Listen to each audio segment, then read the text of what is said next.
Let's get a bit more information on that and bring in climate scientist Ella Gilbert, who's going to join us in the studio. Thank you so much for being with us tonight. We're going to get CL to read some of the 5-phone questions and comments that we've been getting as well.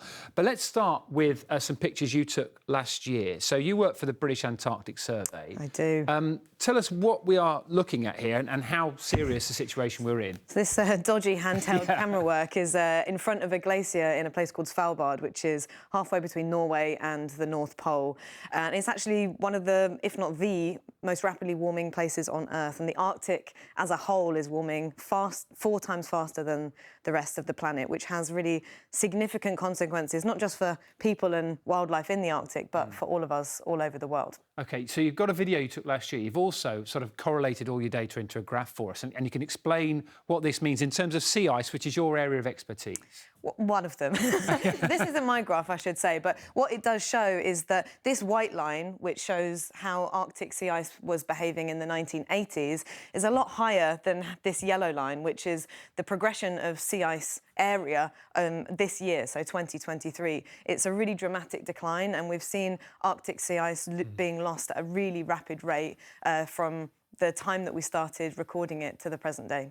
OK, and that's in million square kilometres. You can see how big a drop that is in the last few decades. And it's not just in sea ice. I know you said that was one of the things that you look at and are an expert in, because in all sorts of areas and in different parts of the world, we are seeing issues caused by what's going on in our climate at the moment. Exactly. And I mean, even last year, we can use that as a perfect example of the enormous amount of ways that climate change is impacting our climate, not just Arctic sea ice. We saw heat waves in the Antarctic and floods last as well, year. didn't we? Saw floods too, yeah. We saw wildfires.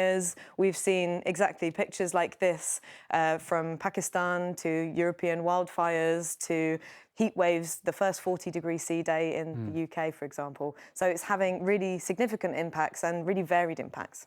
OK, we mentioned those wildfires. I mean, we covered them extensively on this programme. And, when we speak to our meteorologist, Claire, about this as well, this is something which is really concerning and something we are seeing more of than we've ever seen before. Precisely, and climate change is making all types of extreme weather events happen more frequently. They're more intense when they do occur, and in some cases they are lasting for much longer. So it's having direct impacts on people's lives. OK, well, I'm sure we've got lots of messages tonight. CL, what's the 5-phone telling us? So we've had messages from quite a few of our regulars, actually. Atradad, Jane, George, they've all got in touch. And Ella, I got to say, a lot of people are worried. First off, Atradad from Gloucestershire says, we can all play our part in the fight against climate change. We can all save energy and use public transport. That's his answer. Matthew from Nottinghamshire says, I am petrified about climate change. We all need to be held accountable for not doing enough. Bill says, we must strive to bring down global warming, but we can't do it on our own. And Lynn from Lincolnshire says, when it comes to climate change, it's a case of too little, too late. And so, Ella, is there anything we can actually do to reverse things? This is a worry of our viewers. Yeah.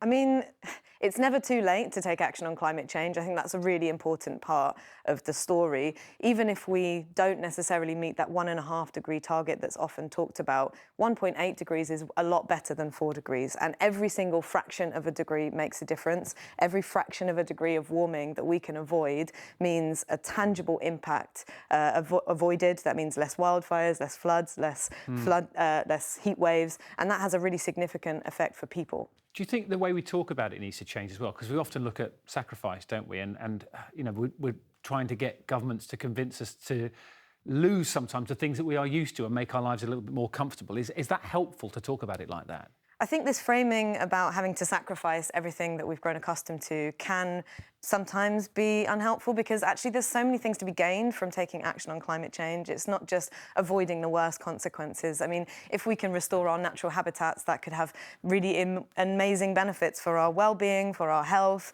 for our ecosystems and for animals and plants. And these sorts of things are really not mentioned that much when we're talking about climate change. So there's so many things to gain when we talk about tackling climate change.